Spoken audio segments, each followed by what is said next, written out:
A satire against mankind. John Wilmot were I, who to my cost already am one of those strange prodigious creatures, man, a spirit free, to choose for my own share, what case of flesh and blood I pleased to wear. I'd be a dog, a monkey, or a bear, or anything but that vain animal, who is so proud of being rational.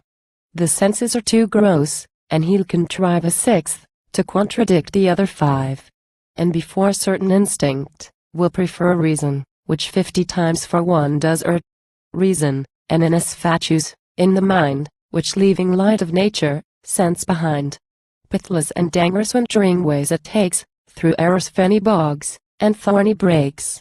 Whilst the misguided follower, climbs with pain, mountains of whimsies, heaped in his own brain, stumbling from thought to thought, falls headlong down, into doubt's boundless sea, where like to drown, books bear him up a while, and make him try to swim with bladders of philosophy. In hopes still th escaping light, the vapor dances in his dazzling sight, till spent, it leaves him to eternal night. Then old age, and experience, hand in hand, led him to death, and make him understand, after a search so painful, and so long, that all his life he has been in the wrong.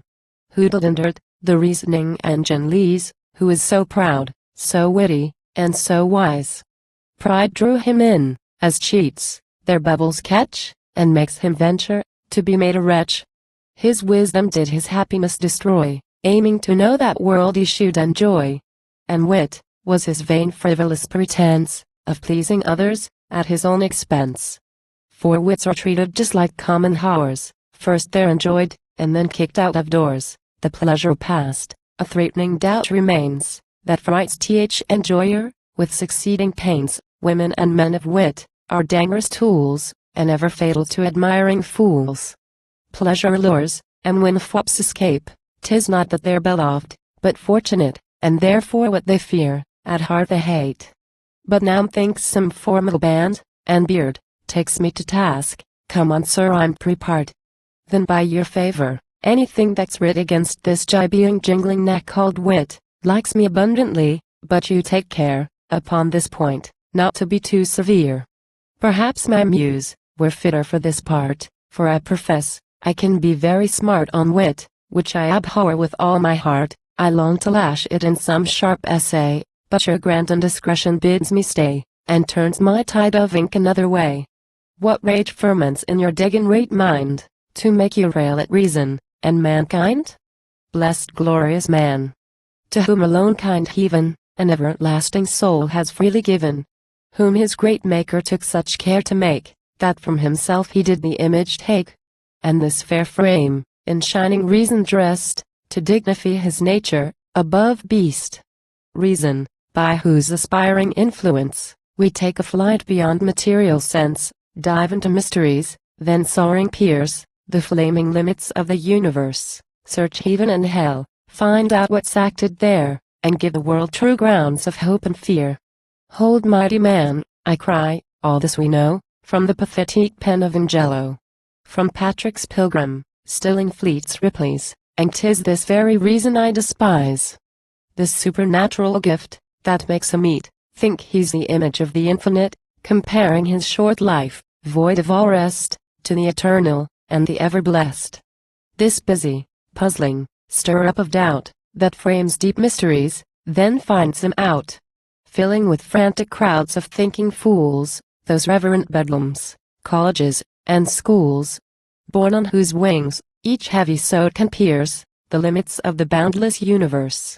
So charming ointments make an old witch flee, and bear a crippled carcass through the ski. 'Tis this exalted pal single quotar, whose busness lies in nonsense and impossibilities. This made a whimsical philosopher, before the spacious world, his tub prefer, and we have modern cloistered coxcombs, who retire to think, cause they have naught to do. But thoughts are given, for action's government, where action ceases, thoughts impertinent, our sphere of action, is life's happiness, and he who thinks beyond, thinks like an ass. Thus, whilst against false reasoning I inveigh, I own right reason, which I would obey, that reason that distinguishes by sense, and gives us rules, of good and ill from thence, that bounds desires, with a reforming will, to keep 'em more in vigor, not to kill. Your reason hinders, mine helps to enjoy, renewing appetites, yours would destroy. My reason is my friend, yours is a cheat, hunger calls out, my reason bids me eat. Perversely yours, your appetite does mock, this asks for food, that answers what's o'clock? This plain distinction, sir, your doubt secures, 'tis not true reason I despise but yours. Thus I think reason righted, but for man, I single quote Alienary can defend him if you can. For all his pride, and his philosophy, 'tis evident, beasts are in their degree, as wise at least, and better far than he. Those creatures, are the wisest who attain, by surest means, the ends at which they aim. If therefore Joler, finds, and kills his hares, better than Mers, Supply's committee chairs. Though one's a statesman, th other but a hound, Joler, in justice, would be wiser found. You see how far man's wisdom here extends, look next, if humane nature makes amends. Whose principles, most generous are, and just, and to whose morals, you would sooner trust. Be judge yourself, I single quote bring up to the test, which is the basest creature man, or beast. Birds, feed on birds, beasts, on each other prey, but savage man alone, does man, betray, pressed by necessity, they kill for food, man, undoes man, to do himself no good. With teeth, and claws, by nature armed they hunt, nature's allowance, to supply their want. But man, with smiles, embraces, friendships, praise, unhumanely his fellow's life betrays. With voluntary pains, works his distress, not through necessity, but wantonness. For hunger, or for love, they fight, or tear, whilst wretched man, is still in arms for fear. For fear he arms, and is of arms afraid, by fear, to fear, successively betrayed. Base fear, the source whence his best passion came, his boasted honor, and his dear bought fame. That lust of power single quote are, to which he's such a slave, and for the which alone he dares be brave, to which his various projects are designed, which makes him generous, affable, and kind. For which he takes such pains to be thought wise, and screws his actions, in a forked disguise, leading a tedious life in misery, under laborious, mean hypocrisy. Look to the bottom, of his vast design, wherein man's wisdom, power single quote are, and glory join. The good he acts, the ill he does endure, 'tis all for fear, to make himself secure. Merely for safety, after fame we thirst, for all men, would be cowards if they durst.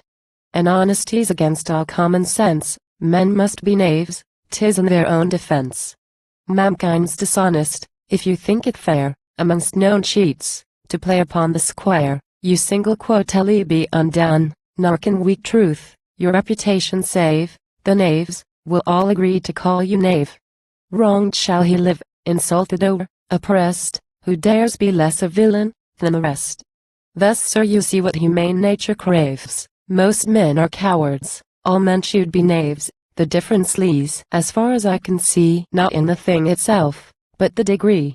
And all the subject matter of debate, is only who's a knave, of the first rate?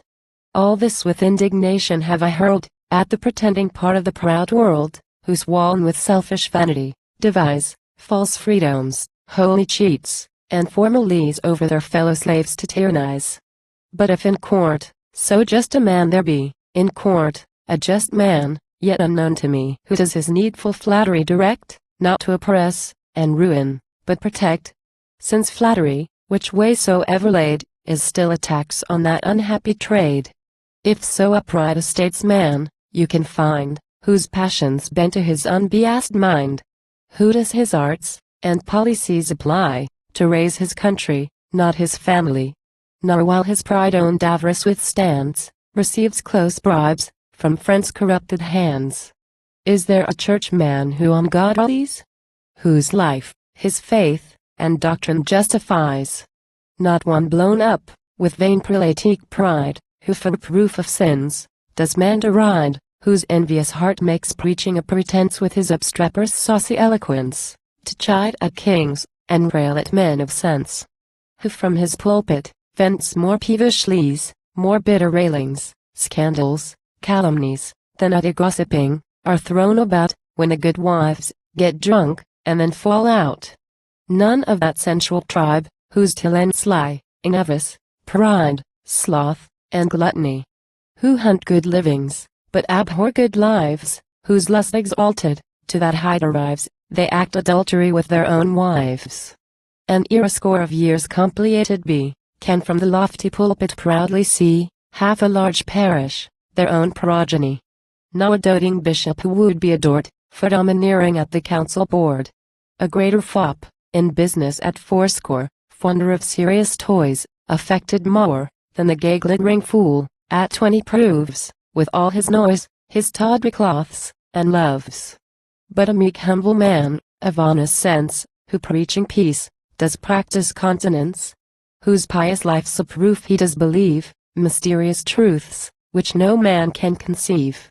If upon earth there dwell such godlike men, I single quotely here recant my paradox to them, adore those shrines of virtue, homage pay, and with the rabble world, their laws obey. If such there are, yet grant me this at least, man differs more from man, than man from beast.